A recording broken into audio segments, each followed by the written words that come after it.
चलिए शुरू करते हैं आज के अपडेट। उससे पहले अगर आपने चैनल को सब्सक्राइब नहीं किया तो प्लीज़ सब्सक्राइब कर लीजिए। अभी दिल्ली का जो जीडीपी है वो 50% से ग्रो हुआ है 2016-2017 में। तो ये अभी दिल्ली सरकार काफ़ी कदम उठा रही है और काफ़ी करप्शन यहाँ पे भी कम हुआ है जब से आपकी सरकार आई है, मतलब केजरीवाल की सरकार आई है। नेक्स्ट अपडेट है, गोल्ड इंपोर्ट जो करती है आरबीआई मतलब इंडियन गवर्नमेंट, उसमें काफ़ी कमी आई है।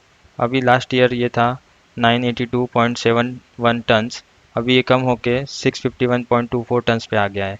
अभी इसके लिए दो तीन रीज़न है। एक तो कोविड की वजह से डिमांड काफ़ी कम हो गई थी, शादी वगैरह ये सब नहीं हो रही थी। और दूसरा ये था कि शेयर मार्केट काफ़ी आगे बढ़ रहा था, काफ़ी बूम कर रही थी शेयर मार्केट की वजह से इकोनॉमी। तो इसके वजह से जब भी शेयर मार्केट ऊपर जाता है गोल्ड का इंपोर्ट और गोल्ड में इन्वेस्ट लोग कम करते हैं। अभी क्योंकि शेयर मार्केट थोड़ा सा डाउनफॉल हो रहा है तो गोल्ड की कीमत बढ़ रही है क्योंकि शेयर मार्केट में डाउनफॉल है।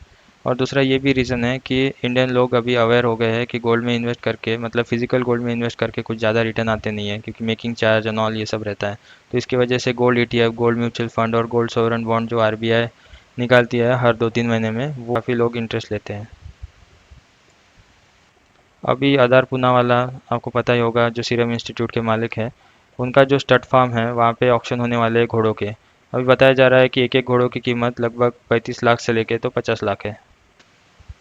नेक्स्ट अपडेट है, जो जेफ बेजोस की पत्नी थी, जिनका हाल ही में तलाक हो गया था जेफ बेजोस से, उनका नाम था मैकेंजी स्कॉट। तो तलाक होने के बाद जेफ बेजोस ने उनको खूब सारा पैसा दिया था, मतलब देना ही पड़ता है बीवी को। तो उस पैसे की वजह से वो दुनिया की तीसरे नंबर की सबसे अमीर वुमन बन गई थी। तो सब उनकी खिल्ली उड़ाते थे, मजाक उड़ाते थे कि फोकट में इनको मिल गया इतना पैसा। बट ऐसा नहीं है, इन्होंने अभी वो ज़्यादातर पैसा दान कर दिया है एक नॉन प्रॉफिट ऑर्गेनाइजेशन को। नेक्स्ट अपडेट है, श्रीलंका में जैसे मैंने आपको बताया था कि चाइना के लोन की वजह से यहाँ पे काफ़ी डेट पैदा हो गया है, मतलब काफ़ी कर्ज तले ये कंट्री दब गई है। रिसेंटली इनकी मदद करने के लिए इंडिया ने $1 बिलियन दिए थे, बट फिर भी इनकी हालत सुधर रही नहीं है। अभी यहाँ पे शॉर्टेज हो गई है डॉलर की, इसकी वजह से जो इसेंशियल कमोडिटी है जैसे राइस, वीट, मिल्क पाउडर, ये सब आसमान छू रहे हैं दाम इसके। मिल्क पाउडर की तो कॉस्ट 790 श्रीलंकन रुपीज़ हो गई है और राइस की 290 पर केजी हो गई है। अभी हमें हमेशा लगता है कि गवर्नमेंट हमारे लिए कुछ भी नहीं करती है, हमेशा पेट्रोल के दाम बढ़ा देती है और इससे हमारे जो कम्युनिटी एक्सपेंसेस है वो काफ़ी बढ़ जाते हैं।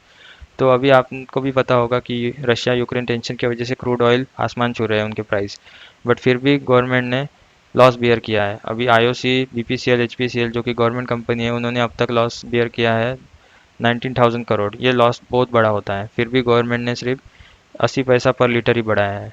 गवर्नमेंट ने ये पेट्रोल प्राइस और डीजल प्राइस स्टैंड स्टिल रखा है ताकि आम आदमी की जेबों पे असर ना गिरे।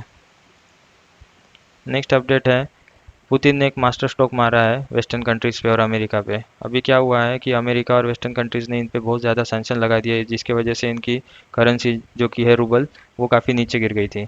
और इनके साथ ट्रेड और ये सब बंद कर दिया था, तो इन्हें अलग थलग कर दिया था। तो इसके बाद यूरोपियन यूनियन ने कहा है कि हम रशिया से गैस और जो ऑयल है वो इंपोर्ट करना बंद नहीं कर सकते क्योंकि हमारी काफ़ी डिपेंडेंसी है उन पे। पहले डॉलर से ही लेना देना होता था, लेकिन अभी व्लादिमीर पुतिन ने कहा है कि अगर आपको हमारा ऑयल और गैस चाहिए तो हमें रूबल दो। अब रूबल के लिए रशिया के पास जाना पड़ेगा यूरोपियन यूनियन को। तो इससे रूबल अभी रिकवर कर रहा है और माना जा रहा है कि रूबल अपने प्रीवियस जो भी उनका प्राइस था उस पर आ जाएगा कुछ दिनों बाद। तो ये बहुत बड़ा मास्टर स्ट्रोक पुतिन ने खेला है। नेक्स्ट अपडेट है, गवर्नमेंट ने सैंक्शन कर दिया है 1576 EV charging station across 16 highways and 9 expressway. अभी सरकार ईवीज को बहुत बढ़ावा दे रही है, सब्सिडीज दे रही है, चार्जिंग इंफ्रास्ट्रक्चर डेवलप कर रही है, काफ़ी इसमें अग्रसर हो रही है सरकार। अभी इंडिया के लिए बहुत गर्व की बात है कि फीफा वर्ल्ड कप जो हो रहा है कतर में 2022 में, यहाँ पे बायजूस एक स्पॉन्सर बन गया है।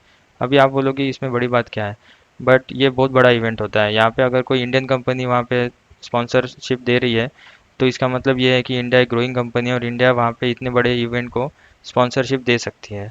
तो इससे भारत का नाम बड़ा होता है और ये कंपनी जो कि बायजूस नाम की कंपनी है, वो उसकी ब्रांड वैल्यू भी काफ़ी बढ़ती है ऐसे ऑर्गेनाइजेशन से। अभी मैंने कल आपको अपडेट दिया था कि हीरो मोटर कॉर्प के जो एमडी है पवन मुंजाल, उनके घर पे और ऑफिस पे रेड पड़ी थी इनकम टैक्स डिपार्टमेंट की। तो इन्होंने अभी क्लियर किया है कि ये जनरल रूटीन है, ये कोई बड़ी बात नहीं है, ये ऐसे रूटीन होते रहते हैं, तो आपको ध्यान देने की ज़रूरत नहीं है इस पर। नेक्स्ट अपडेट है, नासा ने अभी तक के 5005 प्लैनेट आउटसाइड सोलर सिस्टम ढूंढ निकाले थे। तो इसका अभी साउंड भी इन्होंने पब्लिश कर दिया है उनके यूट्यूब चैनल पे। अभी ये लिंक आपको मैं डिस्क्रिप्शन में दे दूंगा, आप चाहे तो सुन सकते हैं। रविंद्र जडेजा अब बन गए हैं सीएसके के नए कप्तान।